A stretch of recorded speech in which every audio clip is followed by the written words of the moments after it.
అందరికీ నమస్కారములు. నేను మీ గోవిందరావు గొంటి.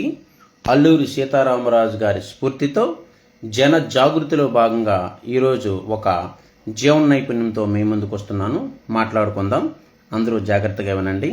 మన మోటో ఏంటో మీకు ముందే చెప్పుకున్నాం. మనం ఇప్పుడు ప్రజెంట్ తయారయ్యే పిల్లలంతా కూడా, ఈ తరం వారంతా కూడా వచ్చేసరికి పెద్దవాళ్ళు అయ్యేసరికి మంచి నైపుణ్యాలతో ముందుకు వెళ్ళాలి, మంచి క్రమశిక్షణ నైపుణ్యాలతో ముందుకెళ్ళాలనే ఆలోచనతో మనం ఈ ఛానల్ పెట్టడం జరిగింది. దానికి మన అల్లూరి సీతారామరాజు గారి స్ఫూర్తి. ఎందుకంటే ఆయన ఉండే కాలంలో మన్యం పైన జరిగే అన్యాయం, అక్రమం, దౌర్జన్యాలపైన ఆయన ఏ విధంగా అయితే బ్రిటిష్ వారి మీద యుద్ధం ప్రకటించాడో, అలానే ప్రజెంట్ సమాజంలో జరుగుతున్నటువంటి ఈ యొక్క క్రమశిక్షణ నైపుణ్యాలు లేని పిల్లలు మరి ఎలా తయారవుతుందో మనం చూస్తున్నాం. మన తరాలు ఎలాగున్నా, మన ముందు తరాలు ఎలాగెళ్ళిపోయినా, ప్రజెంట్ వచ్చే తరం వాళ్ళకైనా మనం మంచిగా క్రమశిక్షణతో మంచి నైపుణ్యాలతో తయారు చేసి వచ్చే తరం వాళ్ళని బాగు చేయనే ఉద్దేశమే మన యొక్క మోటో అన్నమాట. మనకు ప్రధానమైనటువంటి ఆలోచన కూడా. అందులో భాగంగా ఈరోజు మనం పరిసరాల గురించి మాట్లాడుకుందాం. పరిసరాలు అనేవి పిల్లలకు మనం మంచిగా కల్పిస్తే ఖచ్చితంగా వాళ్ళు ఆ పరిసరాల నుంచి చాలా నేర్చుకుంటారు. ఎందుకంటే ఇది శాస్త్రీయంగా నిరూపించబడినటువంటి విషయం అన్నమాట ఇది. ఎందుకంటే మనకి ప్రముఖ సైకాలజిస్టు జేబీ వాట్సన్ గారు బిహేవియరిజం అనే ఆయన గ్రంథంలో చెప్తాడు. ఆయన ఏం చెప్తాడంటే, ఆయన ఒక పరిసరవాది. అంటే పరిసరాలే మన యొక్క అభివృద్ధికి, మన మార్పుకి, మన వికాసానికి చాలా గొప్ప అభివృద్ధి కలిగించే విధంగా ముందుకు తీసుకెళ్తాయని చెప్పి ఆయన ఆలోచన ప్రకారంగా తీసుకున్నట్లయితే మనకి ఆయన ఏం చెప్తారంటే, నాకు ఒక డజన్ మంది, అంటే ఒక 12 మంది శిశువులను అప్పగించండి. వాళ్ళని మీరు ఎలా కోరుకుంటే అలా, మీరు డాక్టర్గా కావాలన్నా డాక్టర్గా, ఇంజనీర్ కావాలితే ఇంజనీర్గా, టీచర్గా కావాలితే టీచర్గా, చివరికి ఒక నేరస్తుడు కావాలితే నేరస్తుడిగా అయినా నేనే తయారు చేస్తాను. అంటే తగిన పరిసరాలు కల్పిస్తే వాళ్ళు ఎలా కావాలంటే అలా మారుతారని ఆయన యొక్క వాదన అన్నమాట బలంగా. ఇది శాస్త్రీయంగా నిరూపించబడినటువంటిది. ఇదేదో కళ్ళబొల్లి మాటలు కాదు. మీరు చెక్ చేసుకోవచ్చు ప్రతిది కూడా. అయితే నేనేమంటున్నానంటే, ఆయన పరిసరాలు అంత గొప్పగా ఉంటే తయారవుతున్న ఆయన అంత గొప్పగా నమ్మి నిరూపించేటప్పుడు మనం ఎందుకు మన పిల్లలకి మంచి పరిసరాలు కల్పించలేకపోతున్నాం? మనం ఖచ్చితంగా మంచి పరిసరాలు కల్పిస్తే వాళ్ళు మంచి లక్షణాలు వస్తాయి. అలానే మంచి నైపుణ్యాల వైపు మనం తీసుకెళ్తే వాళ్ళు మంచి నైపుణ్యాల వైపు వెళ్తారు. దీన్ని మనం బలంగా నమ్మాలి. మనం చూస్తూ ఉంటాం. ఉదాహరణకి సినిమా వాళ్ళు హీరోలు వాళ్ళ పిల్లల్ని హీరోలుగా తయారు చేస్తున్నారు. మరి తర్వాత సింగర్స్ వాళ్ళ పిల్లల్ని సింగర్స్గా తయారు చేస్తున్నారు. అలాగే దర్శకులు వాళ్ళ పిల్లల్ని దర్శకులుగా తయారు చేస్తున్నారు. స్పోర్ట్స్ మెన్స్ వాళ్ళ పిల్లల్ని స్పోర్ట్స్ మెన్గా తయారు చేస్తున్నారు. రాజకీయ నాయకులు వాళ్ళ పిల్లల్ని రాజకీయ నాయకులుగా తయారు చేస్తున్నారు. చూసారా పరిసరాలు బట్టి వాళ్ళు ఎలా తయారవుతున్నారు? అంతెందుకండి, మా నాన్నగారు స్వర్గీయ గుంటి దాలేడి గారు, ఆయన తాపీ పనిలో మంచి నైపుణ్యం కలిగిన వ్యక్తి. మరి నేను చదువుకునే రోజుల్లో సెలవుల్లో అనేక సందర్భాల్లో మా నాన్నగారు తెలియని నేను కూడా ఆ పని చాలా వరకు నేర్చుకున్నాను.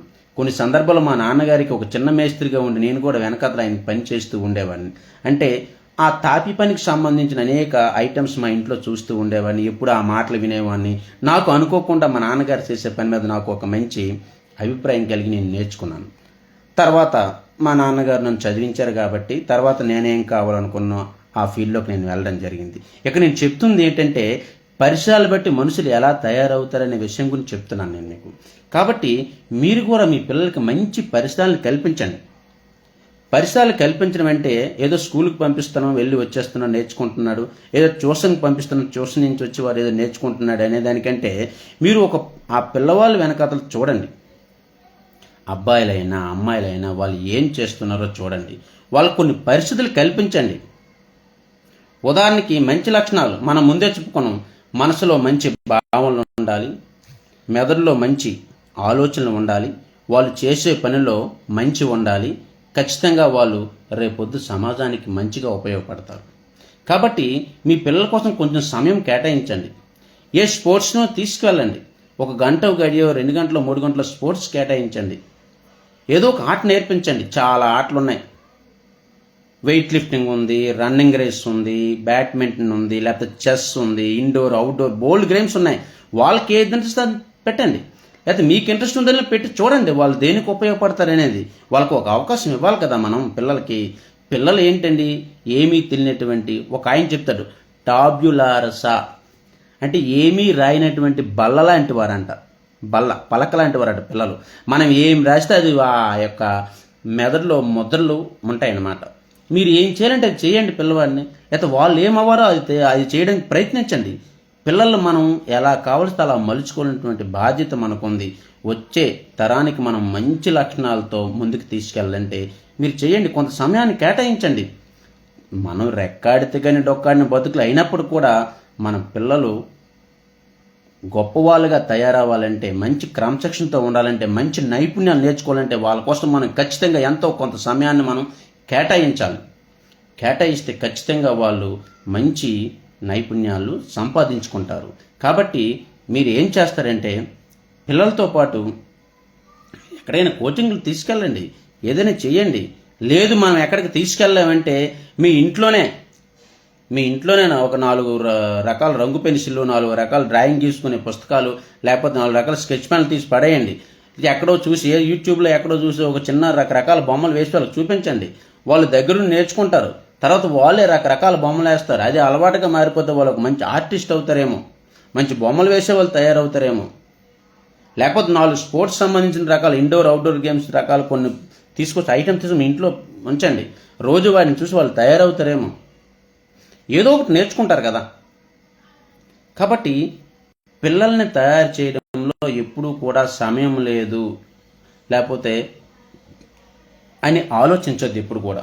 నేను దయచేసి తల్లిదండ్రులకి సంబంధించి ఇంట్లో ఉన్న వాళ్ళందరికీ చెప్పేది ఏంటంటే ఎంతో కొంత సమయం కేటాయించండి పిల్లల కోసం.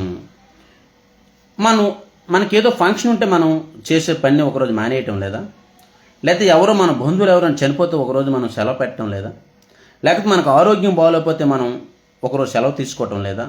మరి ఇలాంటి వాటి కోసం మనం సెలవు పెట్టేటప్పుడు మన పిల్లల కోసం ఒక గంట గడియ తీసుకోవట్లేదా? మీరు చాలామంది చూడండి, విజయం సాధించిన వాళ్ళు చాలామంది ఇంటర్వ్యూలు చూడండి, మా నాన్నగారు మా అమ్మగారు మా కోసం ఎన్నో త్యాగాలు చేశారని చెప్తూ ఉంటారు. ఏ త్యాగాలు చేయకుండా ఏ గొప్ప పనులు అవ్వండి, ఖచ్చితంగా అవ్వు. కాబట్టి ఏదో ఒక త్యాగం చేస్తున్నారు చాలామంది స్పోర్ట్స్ మెన్స్ కానీ రకరకాల రంగంలో ఉండే పిల్లలు విజయం సాధించిన వాళ్ళు రకరకాల సిటీస్లో రకరకాల రాష్ట్రాలకు వెళ్ళి ఎన్నో ఇబ్బందులు పడి వాళ్ళ పిల్లల కోసం ఎన్నో పాటలు పడే వాళ్ళని ఎన్నో సందర్భం ఇంటర్లో చూస్తూ ఉంటాం మనం. కాబట్టి ఏ పని కూడా సులభంగా అవ్వదండి. మన పిల్లలు మనం బాగా తయారు చేసుకోవాలి, మన పిల్లలు మనం గొప్ప స్థాయిలో నిలబెట్టాలి. మంచి నైపుణ్యాలు ఉంటే వాళ్ళకు వాళ్ళు నిలబడతారు. కాబట్టి వాళ్ళని అలా చేయాలంటే ఖచ్చితంగా తల్లిదండ్రులుగా మన బాధ్యత ఏంటంటే వాళ్ళని మనం వెనకుండి ముందు నడిపించి తీసుకొని వెళ్ళాలి. నేను ముందే చెప్తున్నాను, మళ్ళీ తరం వాళ్ళు వచ్చే తరం వాళ్ళు గొప్పగా తయారవ్వాలంటే ఆ బాధ్యత ఇంటి దగ్గర నుంచే మొదలవ్వాలి. ఇంటి దగ్గర నుంచే తల్లిదండ్రులు సంబంధించిన వాళ్ళు పిల్లల్ని గొప్పగా తయారు చేసి మంచి స్థాయికి తీసుకువెళ్ళాలి.